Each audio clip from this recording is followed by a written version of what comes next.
Good morning students. आज हम हमारी last poem the 7 ages of man इसकी समरी देखेंगे। मनुष्य की 7 अवस्थाएं। अब 7 अवस्थाएं कौन कौन सी हैं ये अब हम देखते हैं। The poet compares the world.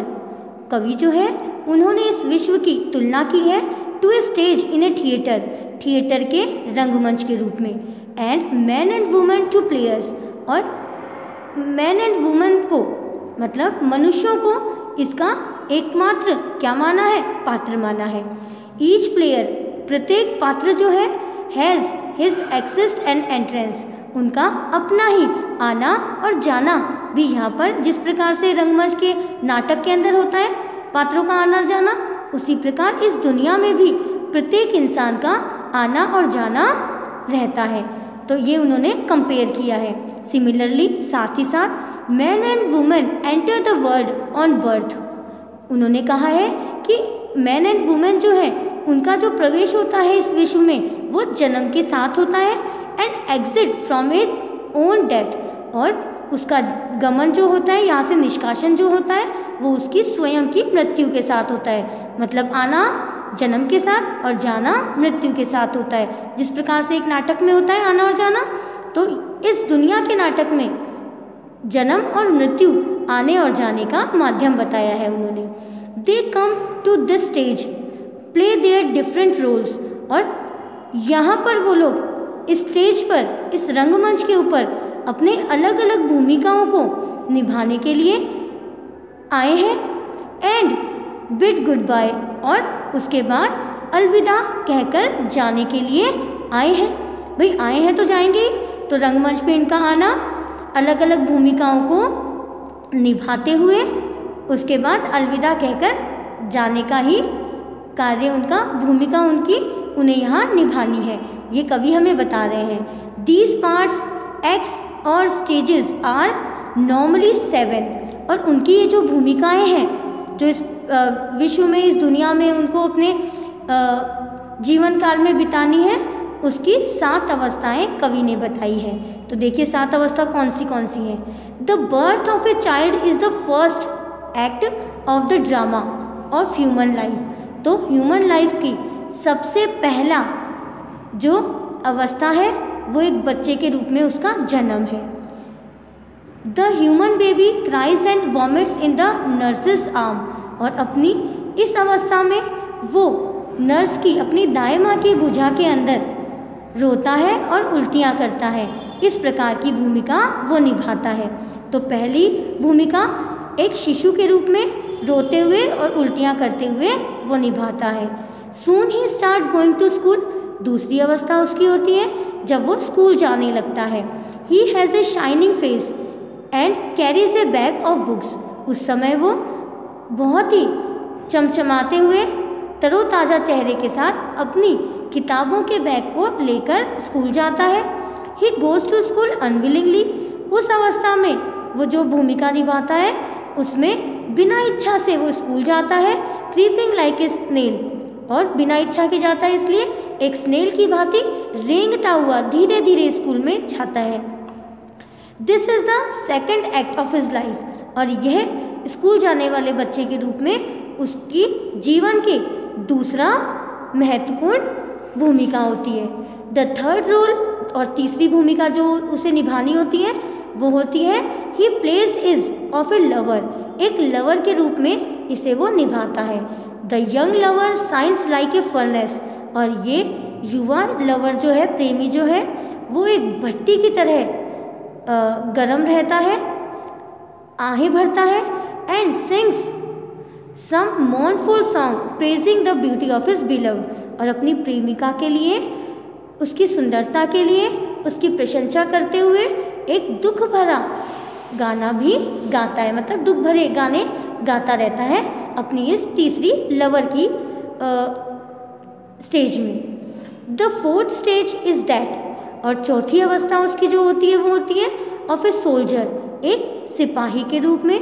He spots a bears like that of a leopard, और उसमें उसकी दाढ़ी होती है जो कि एक तेंदुए के समान होती है। जिस प्रकार धारियाँ होती हैं तेंदुए के, उसी प्रकार उसकी भी दाढ़ी होती है। फ्रेंच में he is quick tempered in matters of honour, और सम्मान हासिल करने के लिए वो बहुत ही तत्पर रहता है। He seeks reputation even at the risk of his life, और यहाँ तक कि अपने जीवन को जोखिम में डालते हुए भी वो अपनी रेपुटेशन की तलाश में तैयार रहता है। हमेशा उसको सम्मान की भूख रहती है। He is not afraid of death and danger, और इस अवस्था में, अपनी चौथी अवस्था में, वो मृत्यु और खतरे से बिल्कुल भी नहीं डरता है। वाइल फाइटिंग फॉर रेपुटेशन, और अपनी रेपुटेशन, सम्मान के लिए लड़ता भी है। However his reputation is short lived, चाहे उसकी ये रेपुटेशन जो है, ये सम्मान जो है वो छोटा ही हो, पर फिर भी it is hollow like a bubble, और चाहे वो एक गुब्बारे की तरह खोखला ही हो, पर फिर भी वो इसके लिए उत्सुक रहता है। Then comes the middle age, उसके बाद उसकी मध्य अवस्था आती है। द फिफ्थ स्टेज, पांचवी अवस्था, इज़ दैट, वो होती है ऑफ ए जज, एक जज के रूप में, एक न्यायाधीश के रूप में। He is fat with a round and fleshy stomach as a result of eating chickens, और खूब खा खा के उसका जो पेट होता है वो गोल मटोल हो जाता है और वो मोटा हो जाता है। तो ये उसकी अपीयरेंस होती है जब वो जज की मिडिल एज में आता है और जज के रोल को परफॉर्म करता है। He has a beard of formal cut, formal cut में उसकी दाढ़ी हो जाती है। His eyes are now harsh looking, उसकी आंखें अब तीव्र हो जाती हैं, तेज हो जाती हैं। He become strict in his behaviour, और अपने व्यवहार में भी वो बहुत स्ट्रिक्ट हो जाता है, कठोर हो जाता है। He uses many sayings and model instances to support his arguments of wisdom, और यहाँ तक कि वो बहुत सारी कहावतें और आधुनिक उदाहरण देते हुए अपनी बुद्धिमत्ता के तर्कों को भी प्रकट करता है। मीन्स जिस प्रकार से न्यायाधीश न्याय देने के लिए उदाहरण रखता है, उसी प्रकार एक इंसान भी इस अवस्था में आकर बहुत ही समझदार हो जाता है और कहावतें और मुहावरों का, उदाहरणों का प्रयोग करते हुए अपने तर्क को बुद्धिमत्तापूर्ण बताता है। The sixth age takes a person to old age, छठवीं अवस्था एक व्यक्ति को वृद्धावस्था की तरफ लेके जाती है। Man becomes week in health, उस समय व्यक्ति स्वास्थ्य से कमज़ोर हो जाता है। एंड थिन इन बॉडी, और शरीर भी उसका दुबला पतला हो जाता है। He wears slippers, spectacles and clothes of his youth, और वो अपने जवानी के जब चश्मा, कपड़े और स्लीपर्स पहनता है। These clothes are now too loose for his trunk and thin legs, तो जब वो पहनता है तो ये कपड़े और ये स्पेक्टिकल्स जो हैं, कपड़े जो हैं वो लूज, ढीले ढाले हो जाते हैं, क्योंकि उसके पैर जो है पतले हो जाते हैं और शरीर जो है वो सिकुड़ा हुआ हो जाता है। हिज वॉइस बिकम्स अनमैनली, उसकी आवाज़ जो है वो पतली हो जाती है।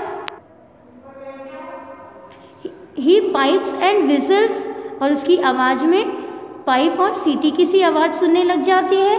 His lips like a child as he is toothless, और उस अवस्था में उसके सारे दांत गिर चुके होते हैं, इसलिए वो उसकी जो होंठ होते हैं वो एक बच्चे के समान हो जाते हैं। He looks A comic figure, और वो एक हास्यास्पद आकृति का बन जाता है, क्योंकि उसके जो त्वचा होती है वो भी सिकुड़ जाती है, हाथ पैर पतले हो जाते हैं, दांत भी टूट जाते हैं, गिर जाते हैं, तो एक कॉमिक फिगर उसका दिखाई देता है। और लास्ट जो सातवीं अवस्था बताई है वो है the last rule is that, और आखिरी जो भूमिका है उनकी वो ये है कि of an extremely old person, एक बहुत ही अत्यधिक वृद्ध व्यक्ति के रूप में। This act shows him as helpless as a baby, और यह जो भूमिका होती है ये जिस प्रकार से एक निसहाय बेबी होता है, नवजात शिशु होता है, उसी प्रकार से ये अवस्था हो जाती है, जिसमें ही इज टूथलेस, ना तो उसके दांत होते हैं, हार्ड ऑफ हियरिंग, ना ही वो सुन सकता है, वीक इन आईसाइट, आईसाइट भी वीक हो जाती है, एंड फॉरगेटफुल, और उसके भूलने की भी अवस्था हो जाती है। इनफैक्ट और वास्तव में ही loses control over all his senses, वास्तव में वो अपने सभी सेंसेस पर नियंत्रण खो देता है। He departs from his this world after playing this role of life, और इस प्रकार अपने सातों भूमिकाओं को निभाते हुए वो अपने जीवन के अंतिम पड़ाव में आकर इस दुनिया से विदा हो जाता है। I hope you understand. Thank you.